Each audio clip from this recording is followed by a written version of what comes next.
Eh bien, chers frères, l'heure est venue, glorifie ton Fils, afin que le Fils te glorifie.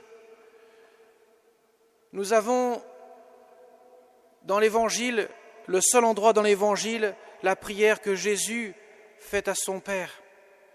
Cette prière que l'on appelle sacerdotale, que l'on retrouve seulement dans l'Évangile de Saint Jean au chapitre 17.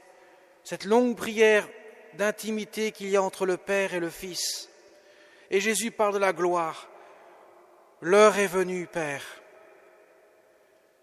Il dit cela pour dire, désormais, je vais accomplir le mystère du salut. Désormais, j'ai rempli la mission. Glorifie ton Fils, afin que le Fils te glorifie. Cela veut dire, montre la gloire que j'avais auprès de toi avant que le monde même existe. Jésus le dit, la gloire que j'avais auprès de toi avant que le monde existe. J'ai manifesté ton nom aux hommes. Maintenant, ils ont reconnu que tout ce que tu m'as donné vient de toi. Je leur ai donné tes paroles, les paroles que tu m'avais données. Ils les ont reçues. Ils ont vraiment reconnu que je suis sorti de toi. Ils ont cru que tu m'as envoyé. Autrement dit, Jésus dit, Père, j'ai accompli la mission. Tu m'as envoyé dans le monde pour révéler le mystère du salut, le mystère de Dieu lui-même, ce Dieu en 3 personnes que nous fêterons dans 15 jours, la Sainte Trinité. Mes chers amis, le Seigneur est venu pour cela, pour révéler au monde que le monde n'a pas sa fin en elle-même, mais que la fin du monde se trouve en Dieu. Je ne suis plus dans le monde, eux ils sont dans le monde et moi je viens vers toi. Mais je leur ai fait connaître la vie éternelle. Et Jésus dira, la vie éternelle, Père, c'est de te connaître toi, le seul vrai Dieu, afin qu'ils puissent l'accueillir. Jésus le dit, la vie éternelle, c'est qu'ils te connaissent, toi, le seul vrai Dieu, et celui que tu as envoyé, Jésus-Christ.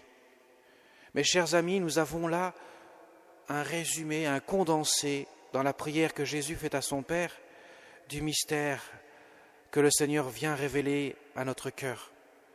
Nous ne sommes pas faits pour rester ici-bas, nous ne sommes pas faits pour jouir d'un temps, nous ne sommes pas faits pour jouir seulement de la terre, nous sommes faits pour connaître et aimer Dieu.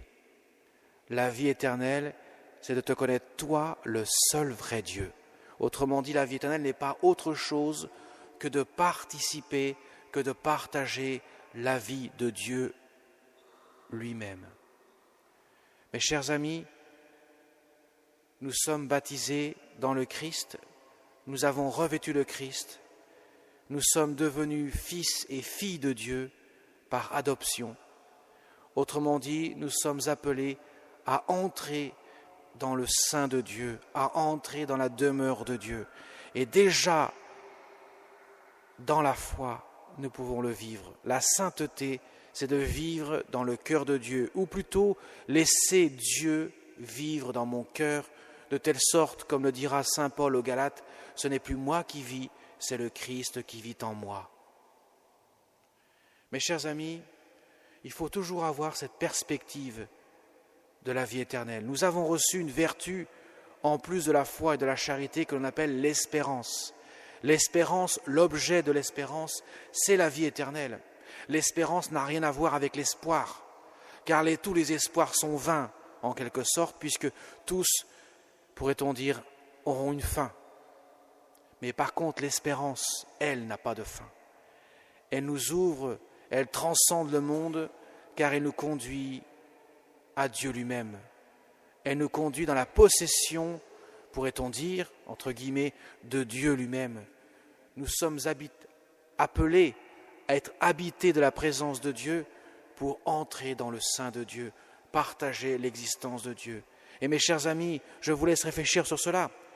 Qui est le plus heureux, sinon Dieu lui-même, lui qui est parfait en toutes choses, qui existe éternellement, qui n'a ni commencement ni fin, qui a son bonheur en lui-même et qui n'a rien besoin d'autre pour être heureux, même pas de la création. La création n'est pas là pour lui procurer un bonheur, la création est le trop-plein, pourrait-on dire, de l'amour de Dieu. Dieu crée par pur amour pour permettre à des êtres créés par lui, que sont les anges et les hommes, eux qui ont été créés à l'image et à la ressemblance de Dieu, de participer à la vie de Dieu, par pur amour. Par pur amour. Eh bien, s'il n'y a pas d'autre être que Dieu lui-même qui soit parfaitement heureux, il est une grande grâce que nous soyons, nous les hommes, appelés à partager cette infinitude de bonheur pour lequel nous avons été créés et pour lequel nous avons été sauvés.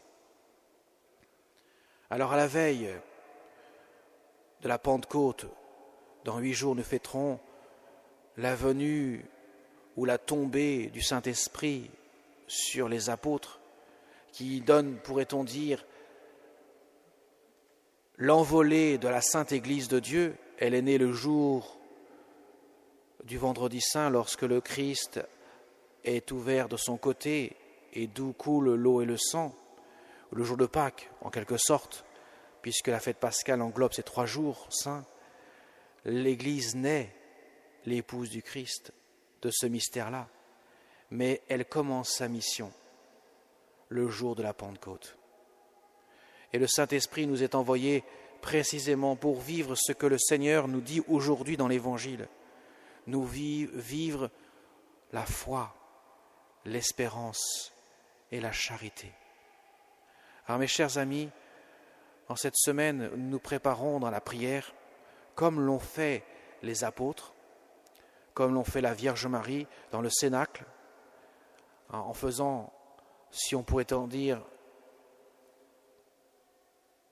une neuvaine, en quelque sorte de prière, une neuvaine à l'Esprit Saint. Eh bien, ils se sont préparés justement à avoir un cœur disponible à la grâce de Dieu. Alors demandons au Seigneur que nous puissions, au cours de cette semaine, nous laisser imprégner par l'Esprit Saint. Vous savez que lorsque l'enfant est baptisé, ou l'adulte est baptisé, juste après le baptême, le prêtre prend une onction, prend du Saint-Crème et oint le front du nouveau baptisé. Il imprègne, pourrait-on dire, de l'Esprit Saint le front du nouveau baptisé. Eh bien, laissons-nous imprégner de l'Esprit Saint, lui qui viendra ce jour de la Pentecôte éclore, pourrait-on dire, ces langues de feu sur notre tête qui conduisent à accueillir le feu de l'Esprit Saint dans notre cœur pour qu'il puisse brûler de l'amour de Dieu. Car n'en doutons pas, ce n'est pas tant nous qui faisons les choses que Dieu lui-même les fait. Et je voudrais terminer en me tournant bien sûr particulièrement vers la Sainte Vierge Marie. Elle est toujours d'ailleurs représentée lors de la Pentecôte, eh bien au centre. Elle est au centre des autres apôtres, des apôtres, pourrait-on dire, si on peut même l'inclure comme apôtre elle-même aussi. Elle est au centre, comme portant la prière, comme l'élevant vers Dieu d'un cœur pur. Elle est là, recevant le don de l'Esprit Saint, pour manifester au monde que l'âme la plus belle que Dieu ait créée sur terre est elle-même totalement disponible à la grâce de Dieu. Elle intercède auprès de son Fils bien-aimé. Elle commence déjà sa mission d'être celle qui porte notre parole, celle qui porte notre prière dans un cœur qui est un vase de parfum, d'agréable odeur qui monte vers Dieu.